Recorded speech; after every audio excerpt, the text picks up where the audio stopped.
ठीक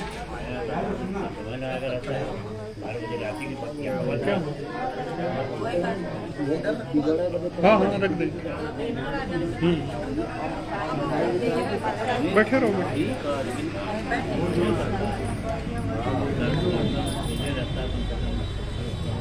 इधर आगे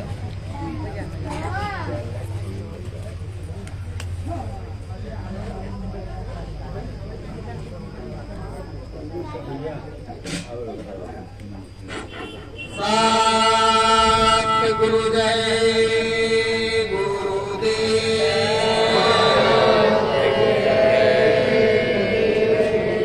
सात गुरु जय गुरुदेव,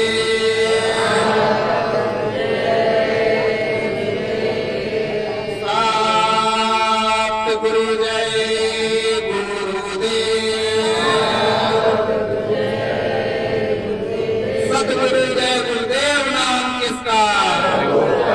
प्रभु का पवित्र प्यारा पावन नाम, परम संत सतगुरु जय गुरुदेव जी का कहना है। परम संत सतगुरु जय गुरुदेव जी की वाणी है। परम संत सतगुरु जय गुरुदेव जी की वाणी है। परम संत सतगुरु जय गुरुदेव साहब की अर्जी है। सात गुरु जय गुरुदेव।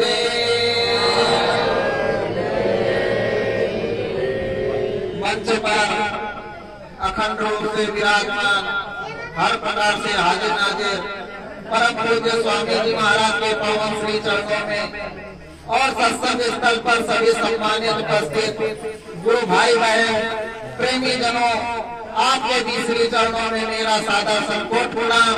आप लोग मेरा प्रणाम स्वीकार करें। सात गुरु जय गुरुदेव।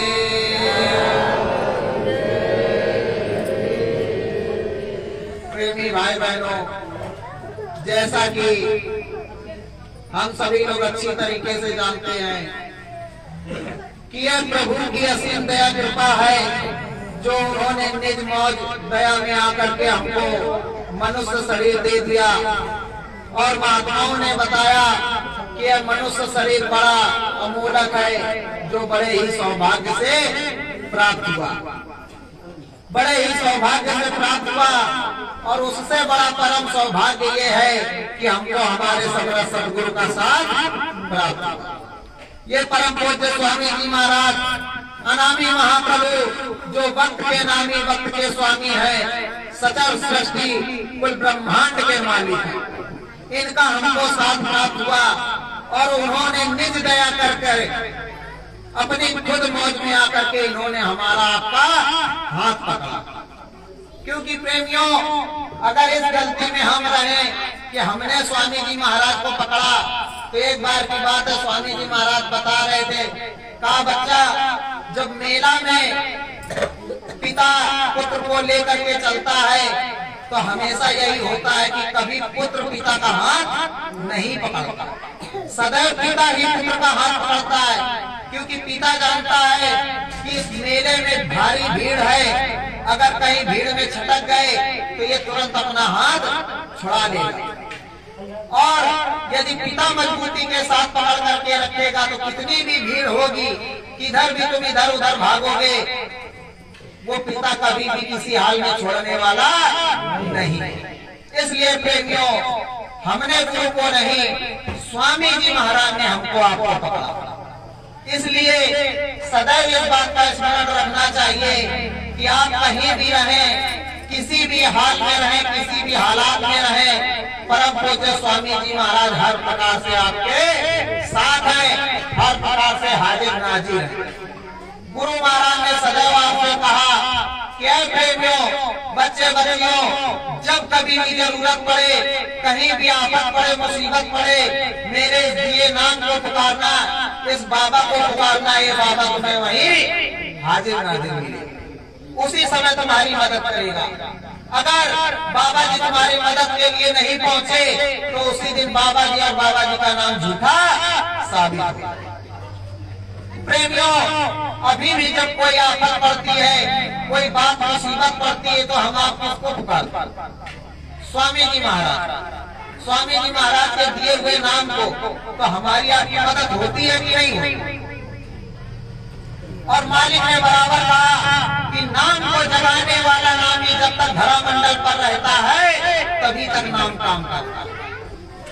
नामी के रहते ही नाम काम करता है और नामी के चले जाने के बाद में नाम में पावर खत्म हो जाता है।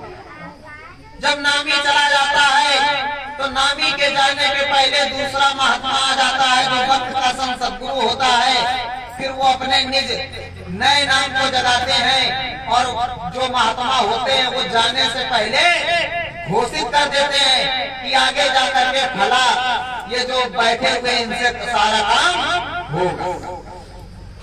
मगर यहाँ स्वामी जी महाराज क्या बताते हैं, कहा बच्चा जब मेरे जाने का समय आएगा तो मैं पूरी ऐसी व्यवस्था बना करके जाऊंगा कि उस नींव को कोई 100 सालों तक हिला नहीं सकता।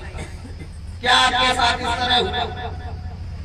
और भूते भविष्य के इतिहास में कौन सा ऐसा महात्मा हुआ कि चोरी छिपे बगैर बताए अपने प्रेमियों से इस देश को और संकट को छोड़ करके चला गया? अरे मालिक ने तो बराबर कहा कि जब तक मेरा काम पूरा नहीं हो जाता बच्चों मैं इस धरामंडल से जाने वाला नहीं। जरूरत पड़ी तो 400 साल तक इसी शरीर में रह करके दिखा दूं।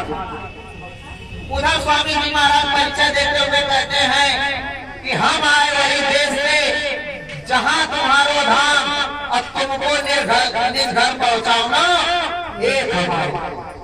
उन्होंने सीधा कहा कि बच्चों मैं उस देश से आया हूं जहां तुम्हारा धाम, और यहाँ पर इतने साल सत्संग सुनते हुए हो गए।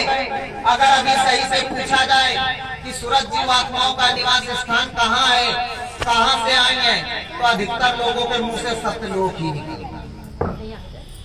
का गुरु महाराज ने सत्यलोक का भेद बताया है। ये सूरज जीवात्माएं जो है वही सत्यलोक में निवास करते हैं। जबकि स्वामी जी महाराज बता रहे हैं कि हम आए वही देश से जहां तुम्हारो धाम, यानी मैं उस देश से आया हूं जहां तुम्हारा धाम। फिर भी जब हमारे आपको समझ में नहीं आया तो स्वामी जी महाराज ने खोल करके समझाया। कहा बच्चा सत्यलोक जो देश है सत्य धाम है, उसके ऊपर अलख है, अलख के ऊपर अगम है, अगम के ऊपर अनाम धाम। तो जो कहते हैं कि सूरज जीवात्माओं का निवास स्थान सत्यलोक है, तो फिर अनामी धाम क्या है? जहां से कुल मालिक आए हुए, जिनको आपने उपाधि भी की अनामी महाप्रभु। तो जो सत्यलोक का मालिक होता है तो उसमें इतनी पावर होती है कि पूरे ब्रह्मांड को फिर इधर उधर कर सकता है। तो अनामी महाप्रभु के लिए क्या होगा? या तो फिर गुरु से प्रेम नहीं था या गुरु वचनों पर भरोसा नहीं। अगर गुरु से सच्चा प्रेम होता, गुरु वचनों पे विश्वास होता, तो स्वामी जी महाराज ने कहा था कि बच्चा जब आफत पड़े तो मेरे दिए हुए नाम को पुकारना, मैं मिलूंगा। तो चूक कहां पर? चूक गुरु महाराज की तरफ से कुछ नहीं, हमारे आपकी तरफ से। जब वो आपातकाल का समय आ गया था, आफत की घड़ी आ गई थी, काली अंधियारी रात आ गई थी, तो हमको आपको घबराना नहीं चाहिए, हमें अपने सतगुरु को पुकारना था। स्वामी जी महाराज ने बराबर कहा, जब भी उनको उनके सतगुरु की याद आती थी तो स्वामी जी महाराज क्या कहते थे? सतगुरु सतनाम तुमको लाखों। बराबर स्वामी जी महाराज प्रार्थना गाते थे। और इसका भेद बताया। और स्वामी जी महाराज ने इस प्रार्थना को सुनाते हुए, कहलवाते हुए साथ ही साथ ये भी बताया कि बच्चों इस प्रार्थना में अनामी महाप्रभु का पूरा सकल पसारे का भेद छिपा हुआ। लोगों के समझ में नहीं आया तो स्वामी जी महाराज ने इस प्रार्थना को बोलना बंद कर दिया। बंद नहीं करवाया, बंद कर दिया। मगर कभी गुरु महाराज ने ये नहीं कहा कि तुम मत बोल। जब स्वामी जी महाराज ने इसको बोलना बंद कर दिया तो लोगों ने प्रचार कर दिया कि गुरु महाराज ने मना कर दिया, उस प्रार्थना को कोई नहीं बोलेगा। अरे भाई, कब मना किया? गुरु महाराज कोई भी आदेश देते थे, छोटा से छोटा पत्रिका में लिख करके फौरन आ जाता। तो इसलिए प्रेमियों, सदैव गुरु वचनों का ध्यान रखना चाहिए। बराबर हम आप विनती प्रार्थना करते हैं कि गुरु से प्रेम कर पहले बहुरघट शब्द को सुना। यानी प्रार्थना भी कह रहे हैं और गुरु से शिकायत भी कर रहे हैं कि हे मालिक, इतना बैठते हैं, करते हैं, ना मन रुकता है, ना सुमिरन ध्यान भजन बनता है, आप दर्शन भी नहीं देते, हमारा कोई काम भी नहीं बनता। यानी एक तरफ अपने मुख से कह भी रहे कि गुरु से प्रेम कर पहले बहुरघट शब्द को सुनना। जो हमारे अंदर कमी है वो भी गुरु के आगे गा करके बता रहे हैं, और जो नहीं हो रहा वो भी गुरु के आगे खोल रहे हैं। तो प्रेमियों, मालिक ने तो बराबर कहा कि जब वो मालिक निकलता है हाजिरी लेने के लिए तो सभी की हाजिरी एक साथ एक बराबर लेता है। कहने का मतलब यह है कि जब ब्रह्म मुहूर्त का समय होता है वो मालिक सबके घाट पर बैठता है। और जिसकी सच्ची लगन अपने सदगुरु से लगी होती है तो सुबह के ब्रह्म बेला के मुहूर्त में स्वामी जी महाराज आकर जगाते भी हैं कि उठो, सुबह का समय हो गया, साधन भजन करने का समय हो गया। तो जिनकी लगन सच्ची होती है तुरंत उठ करके बैठ जाते हैं, अपना साधन भजन चालू कर देते हैं। अब जिनका गुरु चरणों में प्रेम है ही नहीं, उनको भी मालिक जगाते हैं। अगर कहें कि हमको नहीं जगाते तो उनको भी जगाते हैं। अब किस प्रकार जगाते हैं कि नींद टूट जाती है, नींद अपने समय पर खुलती है। अब एक तरफ से मन कह रहा है कि सुबह का समय हो गया, चलो सुमिरन ध्यान भजन कर लेते हैं। अब दूसरी तरफ से मन कह रहा है कि अरे अभी तो समय काफी बड़ा, थोड़ी देर और सो लेते। तो अब बताओ, इसमें गुरु महाराज की गलती है कि हमारी आपकी कमी? स्वामी जी महाराज ने तो बराबर कहा, इसीलिए कहा कि बच्चा 24 घंटे में 22 घंटे आप अपना काम करो और 2 घंटे केवल मुझे दे। 1 घंटा सुबह, 1 घंटा शाम। फिर भी जब मालिक ने देखा कि हम आदतों से बाज नहीं आ रहे तो गुरु महाराज ने कहा, बच्चा ठीक है, सुमिरन ध्यान भजन सुबह शाम करो, ध्यान भजन सुबह शाम करो, मगर सुमिरन 24 घंटे में एक बार होना अति आवश्यक है। यदि 24 घंटे में एक बार सुमिरन नहीं हुआ तो आवरण इतना भयानक रूप से लग जाएगा, इतना भयानक रूप धारण करेगा कि ये मन को कोसों पीछे पटक देगा। और आप लोगों ने देखा भी कि एक दिन अगर सुमिरन में नागा हो गया, अगर सुबह सुमिरन नहीं किया तो शाम को समय नहीं मिला। अब शाम को समय नहीं मिला, 4 पाई पे लेटने गए, मन कह रहा है कि लाओ थोड़ा सुमिरन कर ले, तब तक नींद आ गई। फिर सुबह उठे, कहा घर का काम पड़ा है, चलो पहले काम निपटा देते हैं, जब सब काम हो जाएगा दोपहर में कर लेंगे। अब दोपहर में करने बैठे, सुमिरन कर रहे हैं, माला छूट रही है, नींद आ रही है, फिर सो गए। शाम को बैठे, फिर वही हाल। तो बताओ, मन ने धोखा दिया कि नहीं? इसलिए स्वामी जी महाराज ने कहा कि जब 3 काम करो, 3 काम क्या? सत्संग। जब सत्संग के लिए जाओ तो एकदम सचेत हो करके आंख कान खोल करके बैठना। जब सुमिरन में बैठो तो स्वामी जी महाराज ने कहा, सुमिरन में भी तुम्हारे बाहर के आंख कान बंद होने चाहिए, अंदर के आंख कान खुले होने चाहिए, और सचेत होकर के वहां पर भी बैठे। सेवा की जब बात कही गुरु महाराज ने, तो गुरु महाराज ने सेवा के लिए भी कि जब सेवा का मौका आ जाए तो चूकना मत। कोई भी सेवा मिल जाए गुरु के दरबार में, छोटी सेवा, उसको ये मत सोचना कि ये छोटी सेवा। प्रेमियों, अगर अभी किसी से कह दिया जाए झाड़ू लगाने के लिए, कहेंगे बड़े आए झाड़ू लगवाने वाले, हम इतने बड़े VIP, हम अपने घर में तो झाड़ू लगाते नहीं है, अपने घर में तो पोछा लगाते नहीं है, अपने घर में तो हम कभी सफाई किए नहीं गए, आए हमसे सफाई करवाने वाले। अरे गुरु के दरबार में सफाई करने से कितना बड़ा गुरु महाराज शरीर का कष्ट काट देते हैं। सिख संप्रदाय, जो सिख लोग हैं, गुरुद्वारे जगह जगह उनके बने हुए हैं, जहां पर 24 घंटे गुरुवाणी का पाठ होता है, जो नानक साहब के द्वारा लिखी हुई है। तो जहां गुरुवाणी का पाठ होता है, उस गुरुद्वारे में आप लोग चले जाओ। जब वहां जाकर के देखोगे तो हमारे यहाँ के जो जूता चप्पल है, लोग वो अपने हाथों से साफ करते हैं। ये है उनकी सेवा, जिसको वो सबसे बड़ी सेवा समझते हैं। कि जब गुरुद्वारे में हम आप दर्शन करने जाएंगे अंदर, तो हमारे जब आपके जूते चप्पल बाहर पड़े होते हैं, तो वो लोग क्या करेंगे, उठाएंगे और अपने ही कपड़ों से जूता चप्पल को साफ करेंगे। क्योंकि वो जानते हैं कि संतों के दरबार में सेवा बड़े ही सौभाग्य से मिलती है। इसलिए स्वामी जी महाराज ने कहा कि गुरु के दरबार में कोई भी सेवा मिल जाए, चाहे आश्रम में झाड़ू लगाने का काम हो, चाहे भंडारे में खाना बनाने का काम हो, कोई भी काम मिल जाए, कभी भी सेवा से पीछे नहीं झुकना चाहिए। और आप लोग जानते भी हो अच्छी तरह से कि महात्माओं ने बताया कि सेवा 3 प्रकार से होती है, तन से, मन से, धन से। तन से सेवा का मतलब ये है कि कहीं भी आप जाओ तन से सेवा करो, जो कुछ भी सेवा मिल जाए शरीर से सामर्थ्य अनुसार का। मन से सेवा का मतलब है कि अगर सत्संग में जाकर के सेवा ना कर सको तो घर पर बैठ करके सुमिरन ध्यान भजन, ये हो गई मन की सेवा। और जब तन और मन की सेवा ना हो सके तो मालिक ने बताया कि फिर सबसे सेवा तुच्छ सेवा धन की।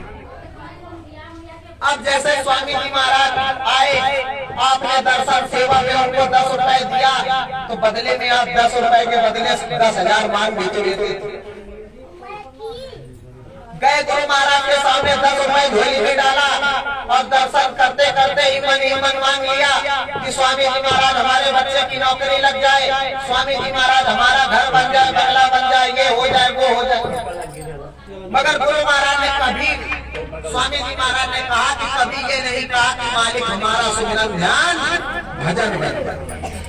अगर सुमिरन ध्यान भजन की बात की होती, सुमिरन ध्यान भजन की बात कही होती, तो प्रेमियों आज रोना न रोना। जिस तरह कहा कि एक ऊंट होता है, अब वो ऊंट अगर बौरे गांव में आ जाए, चक्के गांव में पहुंच जाए, तो लोग उसको बड़े गौर से देखने लगते हैं कि ये कौन सा जानवर आ गया। तो मालिक ने कही कि वही कहावत है कि अगर कोई आपसे आकर के कह दे कि कौवा तुम्हारा कान ले गया, तो आप अपने कान को नहीं टटोलोगे, मान लोगे कि हाँ कौवा कान ले गया, और कौवे के पीछे भागना शुरू कर दो। अब वही हमारी आदत है, वही हम काम कर रहे हैं। कोई पीछे से आया, उसने कहा कि कौवा कान ले गया, तो हमने आपने मान लिया कि कौवा कान ले गया।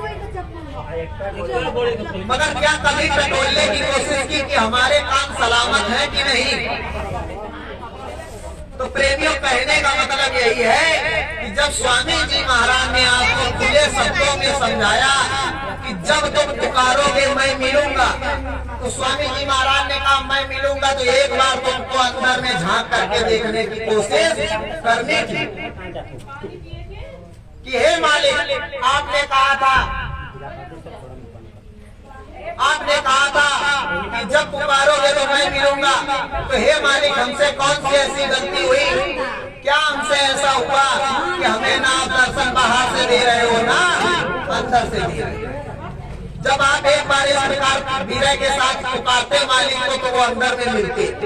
और जो लोग लग करके सुमिरन ध्यान भजन कर रहे हैं, गुरु महाराज से विनती प्रार्थना करते हैं, उनको बराबर अंदर में अनुभव हो रहा है, दर्शन हो रहा है, दिखाई सुनाई पड़ रहा है।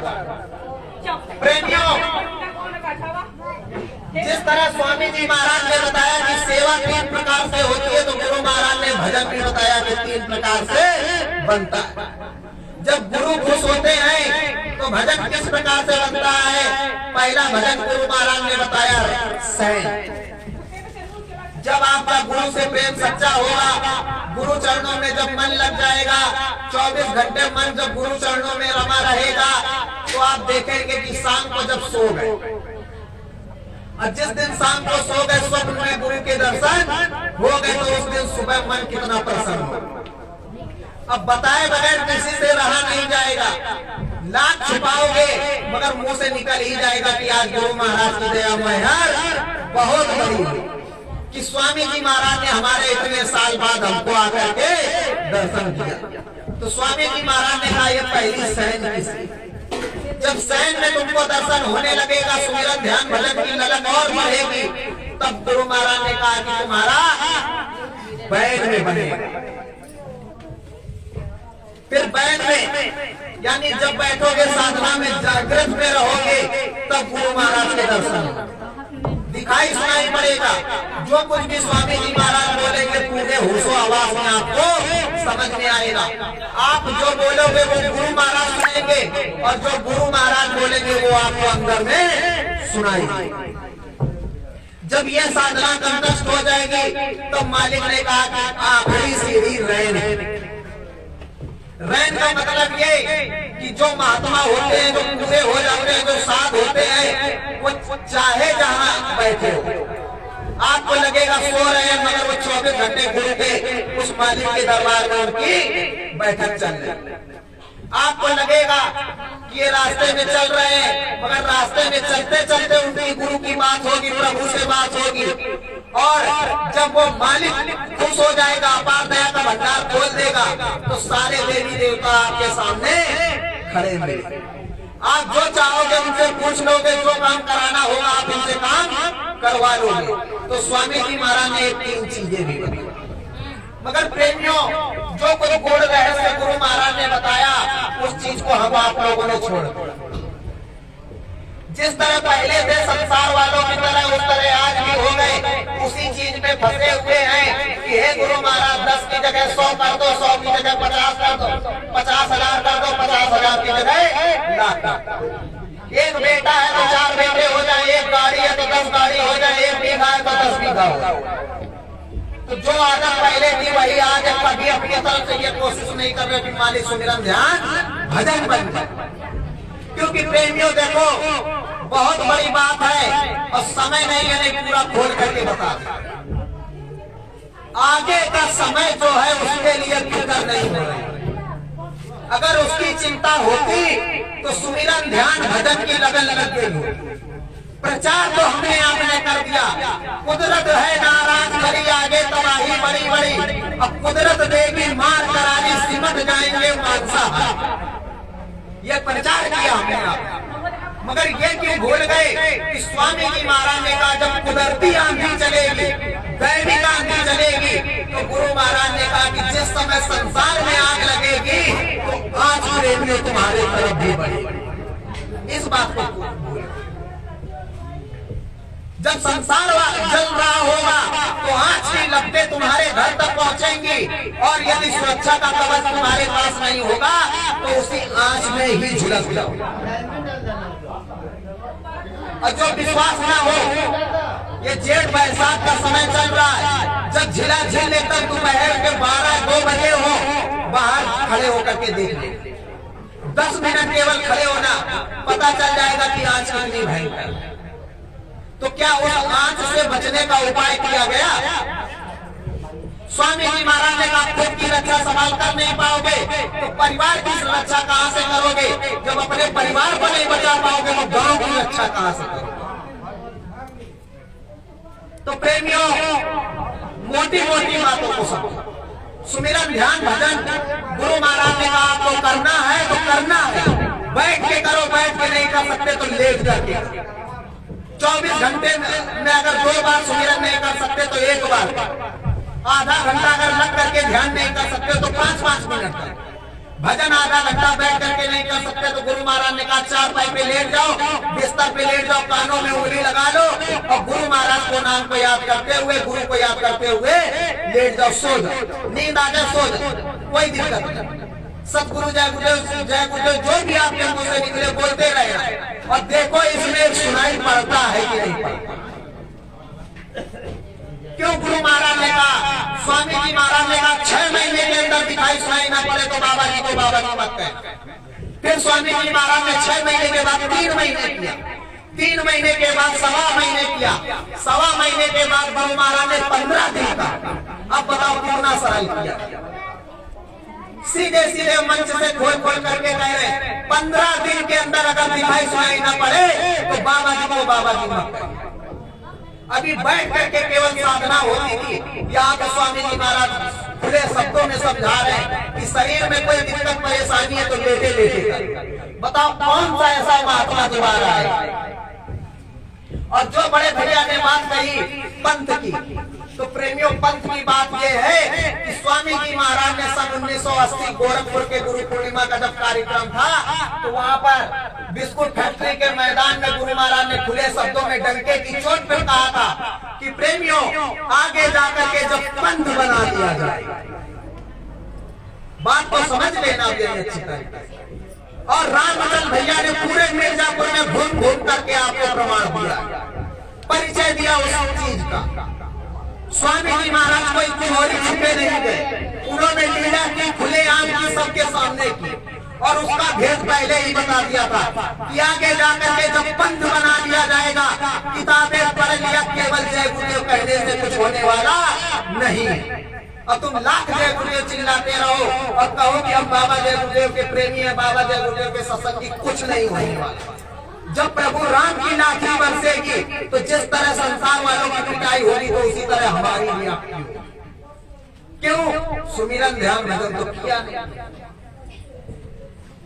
और पंथ बना दिया जाएगा। तो मतलब ये है कि स्वामी जी महाराज ने स्पष्ट समझाया कि जब महात्मा जाते हैं, जाने के बाद में जब दूसरे को नियुक्त करते हैं तो वहां पथ चलता है, वहां पर पथ चलता है, क्योंकि लोग बहुत तर्क वितर्क करते हैं। राधा स्वामी जी महाराज के जब जाने का समय आया तो उन्होंने अपने छोटे भाई को दे दिया और उनके बाद में विष्णु दयाल जी महाराज ने संभाला। विष्णु दयाल जी महाराज के बाद में दादा गुरु महाराज ने संभाला। ये चला था सतपथ, यहाँ पर कोई जोर जबरदस्ती नहीं। जब दादा गुरु जी महाराज ने स्वामी जी महाराज को नाम की पावर दे दी, बख्शिश दे दी, तो स्वामी जी महाराज ने अपने नए नाम को जगाया। वहां से स्वामी जी महाराज ने नए नवपथ का निर्माण किया, वहां पर पथ चला। और जब स्वामी जी महाराज ने पथ चलाया, गुरु महाराज ने देखा कि सुधरने का नाम नहीं ले रहे, तो मालिक ने डंके की चोट पर कह दिया कि आगे जाकर के पंथ बना लिया गया। अब बताओ पेट में स्वामी जी महाराज बैठे हैं कि नहीं बैठे? अभी स्वामी जी महाराज बैठे हैं और स्वामी जी महाराज का जगह जगह तिरता भंडारा मनाया जा रहा है। स्वामी जी महाराज अभी मौजूद हैं और स्वामी जी महाराज की मौजूदगी में ही जगह जगह लोग गुरु बन करके बैठ गए। तो बताओ राधा स्वामी की जिस तरह जगह जगह शाखाएं निकली, ये पंथ बने, तो जय गुरुदेव की जो जगह जगह शाखाएं निकल गई, पंथ बन गया कि नहीं बन गया? तो अब जब स्वामी जी महाराज जब तक नहीं आएंगे तब तक पथ चलने वाला नहीं। स्वामी जी महाराज आएंगे, चौथा महायज्ञ रचाएंगे, क्योंकि सभी लोग जानते हैं कि चौथा महान यज्ञ जो भविष्य में होना है, जिसमें स्वामी जी महाराज सतयुग के आगमन की तारीख की घोषणा करेंगे। पंच महाभूत जो है जल, पृथ्वी, अग्नि, वायु, आकाश, इनका जब सम्मान होगा, इनकी जब पूजा होगी, तो गुरु महाराज ने कहा चौथा महायज्ञ जिस समय होगा तो ये धरती माता खुश हो जाएगी। ये धरती माता खुश हो जाएगी, अपना आंचल खोल देंगी और जैसे ही आंचल खोल देंगी तो हीरे जवाहरात की जो यानी बेशुमार बरसात होगी कि भारत देश में किसी चीज की कमी नहीं रहेगी। यानी पूरा भारत, पूरा विश्व सुख संपदा से भर जाएगा। आसमान खुश हो जाएगा तो समय से बादल खुश हो जाएंगे तो पानी बरसाएंगे, अग्नि खुश हो जाएगी तो सारा आपका काम होगा, भरण पोषण होगा, वायु देव खुश रहेंगे तो पूरा वातावरण मंडल शुद्ध रहेगा। इसलिए स्वामी जी महाराज ने कहा, मगर आप लोगों की स्वामी जी महाराज पर भी उंगली उठा देती। तो प्रेमियों, जब राम ने प्रतिज्ञा की थी तो राम ने रावण का वध किया, कृष्ण ने प्रतिज्ञा की तो कृष्ण ने कंस का वध किया, और महाभारत की प्रतिज्ञा उन्होंने की तो महाभारत कृष्ण भगवान ने कराया। तो जब परम संत बाबा जय गुरुदेव जी महाराज ने चौथे महायज्ञ की स्वयं घोषणा कर रखी है, तो उनके अलावा कौन दूसरा माइका लाल पैदा हुआ जो चौथा महायज्ञ रखा। और आप लोगों को न किसी का नाम लेने की जरूरत, न किसी को कहने की जरूरत। लोग चौथा महायज्ञ काशी में करने भी आए तो आप लोगों ने देखा कि क्या हुआ। काशी में यज्ञ करने आए थे, नाम दान देने आए थे, और क्या नजारा हुआ। तो गुरु को पीछे छोड़ करके आगे आने की जो कोशिश करोगे तो यही हाल है। और सीधे कबीर साहब ने कहा कि गुरु को मानुष जानते ते नर कहिए अंग, होए दुखी संसार में लगेंगे यम के संग। और प्रभु राम ने अपना फैसला सुना रखा है कि कर्म प्रधान विश्व रच राखा, जो जस कीनता फल चाखा। यानी हमारा काम है सुमिरन ध्यान भजन करना, सत्संग करना, गुरु की सेवा करना। उनका जो काम है वो जाने, उनका काम जाने। जिस समय स्वामी जी महाराज आएंगे दूध का दूध पानी का पानी होगा। प्रेमियों, हमारे स्वामी जी महाराज कोई रात का टिमटिमाता हुआ तारा नहीं कि दिन के उजाले में वो निकलेंगे तो दिखाई नहीं पड़ेंगे। अरे स्वामी जी महाराज वो सूर्य हैं कि उन्होंने कहा कि अरबों खरबों सूर्य चांद सितारे रोम रोम में करे उजाला। तो जिस समय सत्य का सूरज उदय होगा तो इस धरती पे नहीं, उस ब्रह्मांड में गुरु महाराज का प्रकाश जाएगा। सारी सृष्टि नव जय जयकार करेगी और ऊपर से देवता गुरु महाराज के स्वागत के लिए पुष्प बरसाएंगे। अंदर में चलने की कोशिश तो करो। तो प्रेमियों, ये जो कुछ मेन बातें थी आपको समझाएगा। सत्संग क्या है? सत्संग तो केवल एक संत की वाणी है, सत्य जवानी है, जो केवल सतगुरु ही सुनाते हैं, सतगुरु ही समझाते हैं। सतगुरु के अलावा, साध के अलावा कोई दूसरा सत्संग आपको सुना ही नहीं सकता। हमारी आपकी चर्चा होती है, गुरु वचनों का आदान प्रदान होता है। अगर हमको मालूम है तो आपको बताएंगे, आपको मालूम है तो आप हमको समझाएंगे। यही गुरु चर्चा। और इससे ये होता है कि आदान प्रदान हो जाता है। अगर किसी को मालूम होता है तो ठीक, नहीं मालूम होता भूल जाता तो उसको फिर से याद आ जाता। जिस तरह कहने का मतलब, अगर पौधा है धूप में कुम्हला रहा है, उसमें पानी डाल दो तो वो फिर से हरा भरा हो जाता। तो इसलिए प्रेमियों, गुरु से लगन लगाए रहो। और गुरु महाराज का आगामी कार्यक्रम जो धाम बड़ेला में मनाया जाएगा, तो सतगुरु का पावन जन्म दिवस जो हर साल मनाया जाता है जून में, गुरु महाराज का जन्म दिवस का कार्यक्रम 6, 7, 8 जून को मनाया जाएगा। 3 दिन का कार्यक्रम। तो यहाँ से जो प्रेमी लोग जा रहे हैं 5 तारीख को जाएंगे, तो आप लोग जो लोग जाना चाहें तो आपस में संपर्क कर लीजिएगा। और कल का जो कार्यक्रम है, कल का कार्यक्रम चैनपुरवा में दोपहर 12 बजे का समय रखा गया है। तो आप लोग समय से वहां पहुंचिएगा। कल फिर से गुरुवाणी सुनने को मिलेगी और मालिक की नई चीजें, नई बातों को सुनने को आपको मिलेगा। हाँ बता दी। तो सभी लोग वहां भी पहुंचेंगे। और प्रेमियों, ये जो गुरु महाराज का जन्म दिवस का कार्यक्रम है, ये बहुत ही विशेष मुहूर्त में पड़ने जा रहा है। इसलिए स्वामी जी महाराज का आदेश है, अंतर आदेश है। उन्होंने जो कुछ बड़े भैया को बताया, लिखाया, समझाया, उसमें स्वामी जी महाराज ने यही कहा कि जितने ज्यादा से ज्यादा लोग उस कार्यक्रम में सम्मिलित हो सके तो आपका सौभाग्य।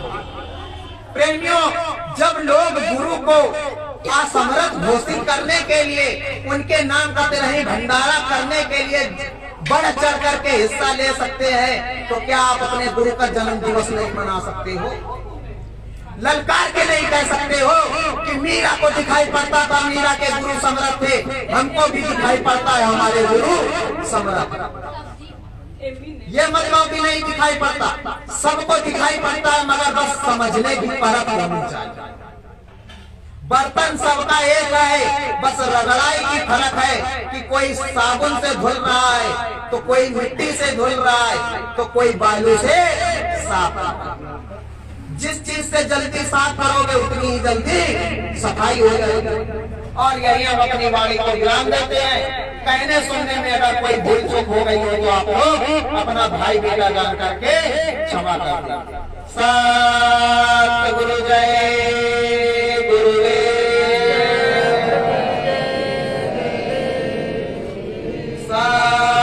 सतगुरु जय गुरुदेव।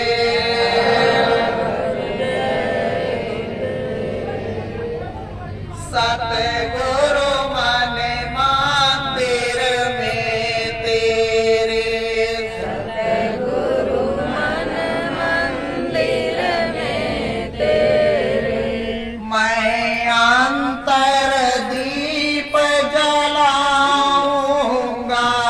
मैं अंतर दीप जलाऊंगा। ओ नाम भजन सतगुरु जी मेरे, ओ नाम भजन सतगुरु जी मेरे, मैं इस ही गीत को गाऊंगा,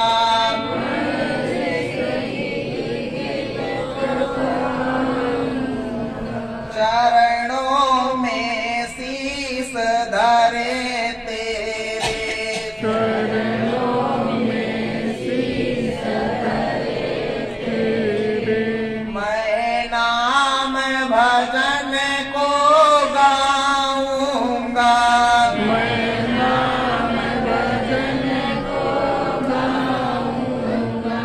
गुणगान तेरा मैं गाऊंगा, गुणगान तेरा मैं गाऊंगा। अमृत जल को मैं पाऊंगा,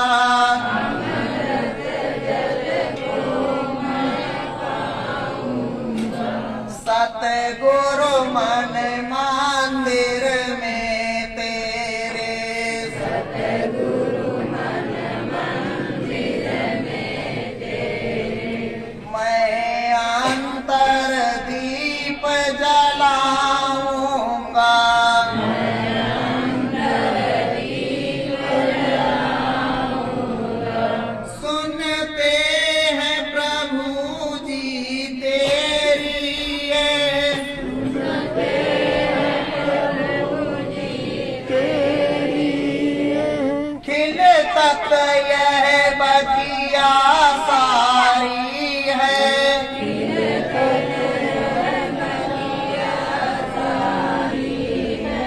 नैया को उसे अब पार करो,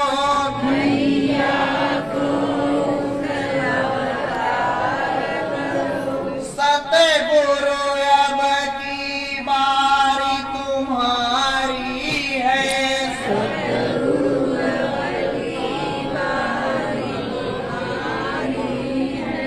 है अरज मेरी चरणों में तेरे,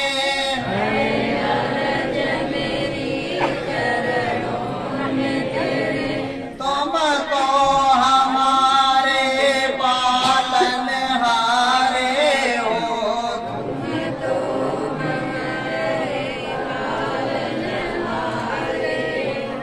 दुखियों के दुख हरते हो सदा,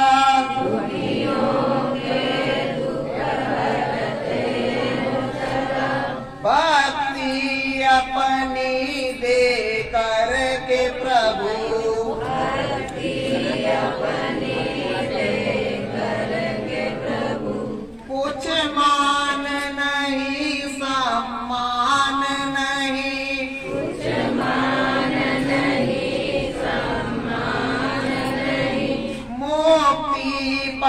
का मांगन मांगू, मुक्ति पद का मांगन मांगू, मुक्ति पद जो मिल जाए प्रभु, मुक्ति पद जो मिल जाए प्रभु, सब कुछ प्रभु पा जाऊंगा, सब कुछ प्रभु पा जाऊंगा।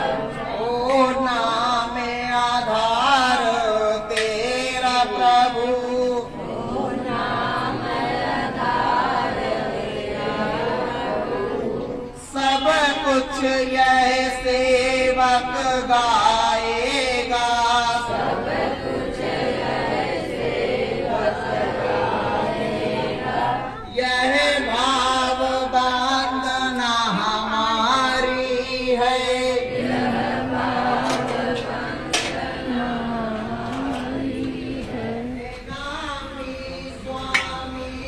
गलबा सिवगा बोल दें, गलबा सिवगा बोल दें, भंडरवा सिवगा जान तब नहीं यहाँ ढेर आदमी हो जुटो, भैया से पूछ लें तो बोल जा।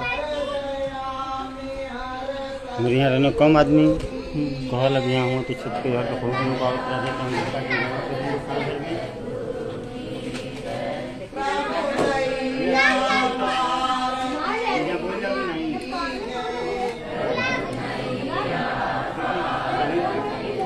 क्या बोलना हम समझे नहीं। गल्ला गल्ला हाँ हाँ बता देंगे। गल्ला और भंडारा सेवा बताए हैं, हाँ हाँ बता देंगे, तो बता देंगे अपने यहाँ। बता दीजिए कि कल राधे श्याम क्या कल परसों के लिए हाँ हाँ वो तो बता देंगे, वो तो रोज रोज अनाउंसमेंट होता है, आज की बात नहीं। कल है परसों पर टाइम है। हाँ हाँ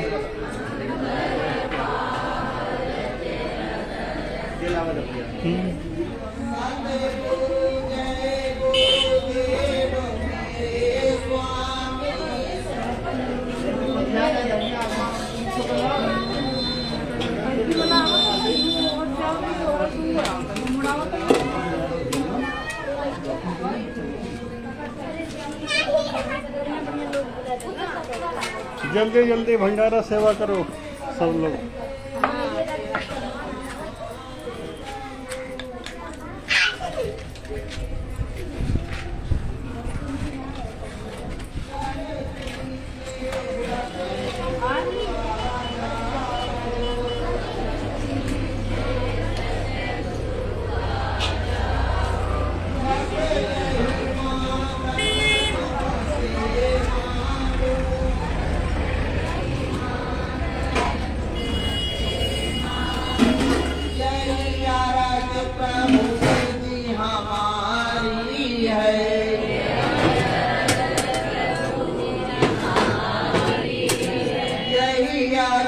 प्रभु जी हमारे